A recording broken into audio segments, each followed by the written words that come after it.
Pertama, melakukan kegiatan sosial bagus. Hukum asalnya bagus. Umpamanya menyalurkan bantuan pribadi.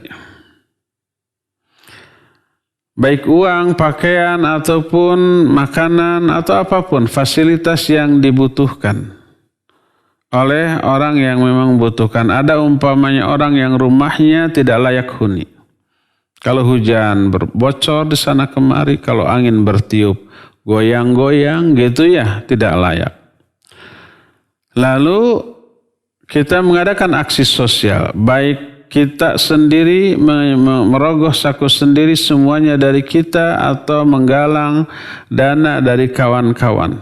Kemudian amanah disampaikan, membangun sehingga menjadi rumah yang layak. Hukum asal bagus. Itu pertama. Kedua, bagaimana hukum mengekspos di media sosial? Konten dari media sosial itu adalah aksi sosial. Kemudian ya ada yang hanya foto, ada yang video. Apakah bagus? Ya, tergantung dari niat. Kalau niatnya mencari uang dengan hal itu. Pertama, mencari uang teh dalam bentuk penggalangan dana. Dana yang dibutuhkan untuk renovasi rumah anu teh umpamanya 30 juta. Hayo donasi terkumpul 100 juta tuh. Ada untung berapa? 70 juta. Atau umpamanya tidak menggalang donasi sama sekali. Murni merogoh kocek sendiri. Murni. Berapa? 50 juta. Tapi dia memperoleh fee dari viewer. Dari YouTube-nya atau dari media sosial yang dia pakai untuk menyebarkan informasi tersebut. Jadi dia menjadi YouTuber dengan niat untuk memperoleh keuntungan dari subscriber, dari viewer. Kan dapat ya? Dapat. Jadi followersnya jutaan. Begitu ada satu orang yang mengklik itu sedetik aja juga sama ya dengan mengklik 1 jam gitu. Itu ada fee masuk. Modalnya untuk aksi sosial itu cuma 50 juta, tapi yang masuk bisa ratusan juta bahkan miliaran. Kontennya aksi-aksi sosial. Maka itu mah usaha. Itu mah bisnis saja. Ada manfaat untuk si miskin? Ada manfaat untuk si miskin. Ada pahala enggak? Ya kalau itu tidak terlarang menurut aturan yang berlaku, halal. Tapi tidak memiliki nilai pahala sosialnya. Yang ada adalah pahala mencari nafkah untuk anak dan istrinya.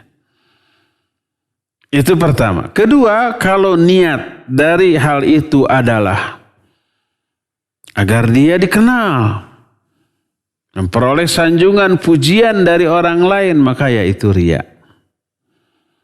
Itu bukan lagi ibadah atau jangankan aktivitas sosial, sholat gitu ya, kepada Allah, rukun Islam, tapi riya, wail tuh. Fawailul lil musallin. Terus 2 ayat berikutnya alladzina hum yuraun, orang yang riya di dalam salatnya. Pokoknya ibadah apapun kalau riya, ingin dipuji, ingin disanjung, maka wail. Maka azab yang Allah berikan bukan pahala. Ini yang kedua. Sekarang yang ketiga.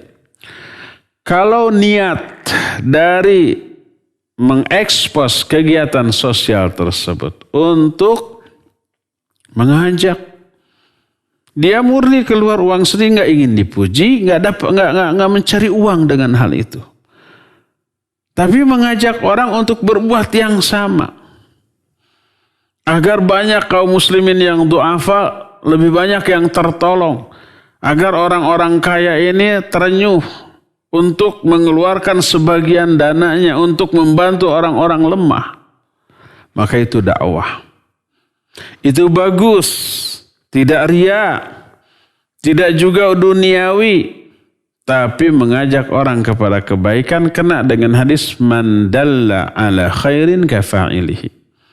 Orang yang mengajak kepada kebaikan pahalanya sama dengan orang yang melakukan kebaikan itu. Man sanna fil Islam sunnatan hasanatan falahu ajruha wa ajru man amila biha. Dia akan peroleh pahala dari pahala orang-orang yang mengikutinya tanpa mengurangi pahala orang mengikuti itu sedikit pun. Jadi ini yang ketiga, inilah yang bagus. Jangan melakukan aksi sosial tipikal yang pertama, apalagi yang kedua, tapi jadilah yang ketiga, ya. Nah, apalagi yang paling parah adalah 1 dan 2 ada. Dia ingin dipuji orang, ingin disanjung sebagai orang yang dermawan, orang yang baik, dan juga memanfaatkan donasi untuk kepentingan pribadi. Apapun bentuk sosialnya itu, membangunkan rumah bagi orang-orang yang lemah, memberikan uang, memberikan santunan berupa makanan, membuka rumah makan gratis untuk du'afa, untuk fuqara dan masakin, mengeluarkan uang gocek dari dia sendiri, mengerogoh saku sendiri, umpamanya 100 juta umpamanya, tapi donasi yang masuk bisa 500 juta. Kelebihannya ya dijadikan sebagai sumber penghasilan sendiri. Ya mencari uang, ya mencari popularitas, maka ini berbahaya, double keburukannya.